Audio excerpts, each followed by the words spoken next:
He was just like any other dad.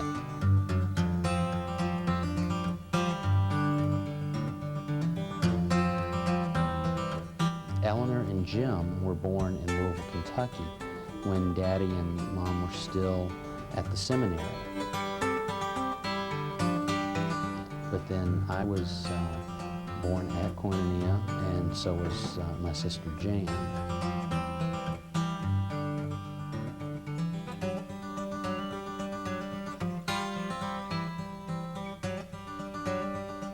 As a kid, it was a great place. It was exciting. I mean, people were coming and going.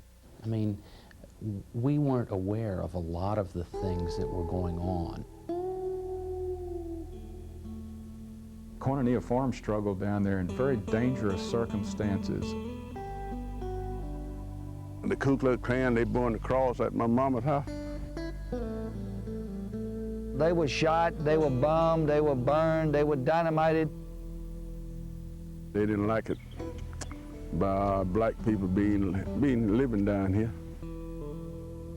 My perception is that Clarence came back down into southwest Georgia, his native land, with the zeal of a missionary, and not to pick a fight, but to demonstrate a different way of living.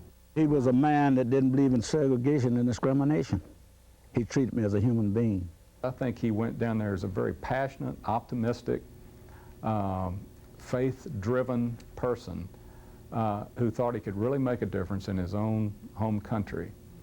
And I think he was extremely disappointed and wounded by the reaction he ran into. People would call them nigger lovers, you know, call them communism. At the height of the violence, just precautionary, our parents had told us, you know, if you're out at night and a car comes by and you're in the light, you know, either get down or hide behind a tree or something.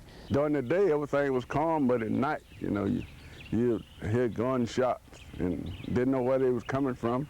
I was scared to death when I was down there doing basic reporting for the Cotton Patch Evidence in 69 and 70 because of the attitudes I would run into, and the people would scare me, and I'd go back and I'd shake for a while like I'd been in a schoolyard fight or something, but nobody was threatening my life. One of the most powerful things that happened here was when the Ku Klux Klan came out and told them that they wanted them to leave, and if they didn't leave, they were going to be killed. And Clarence and the others here said, we won't be the first Christians to die for what we believe. We're not leaving. Now, for Clarence, I think his faith found his courage and strengthened it, and so it probably steeled him against being chased out of anywhere.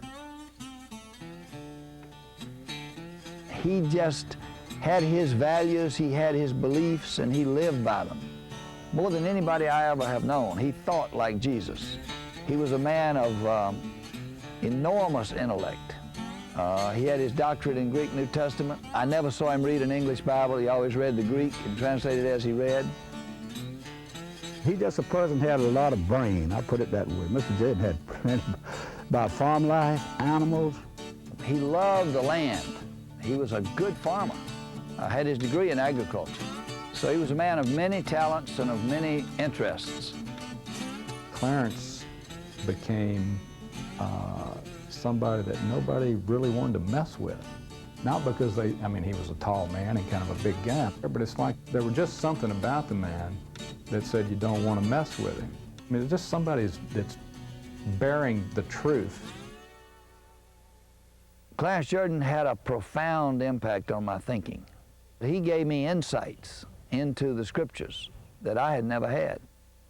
He was a great proponent of relevant religion, but he said if you are going to be an authentic disciple of Jesus, you have to take Jesus seriously, try to understand what his message really was about, and incorporate it in our daily lives.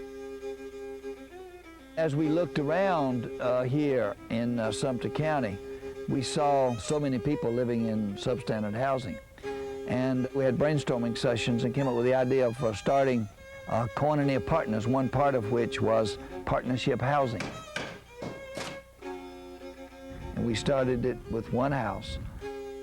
He died while that house was under construction, sitting in his little writing shack. He just put his head against the wall, and God called him home. Clarence Jordan really is the spiritual father of Habitat for Humanity. I think he's one of the giants of the 20th century. He was a giant in the sense of his intellect, his faith, and his courage in that faith.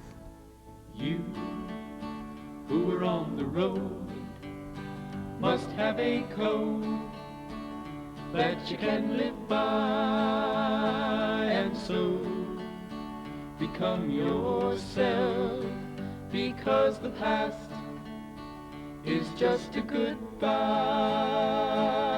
Teach your children well, their father's hell did slowly go by, and feed them on your dreams, the one they fix, the one you'll know by.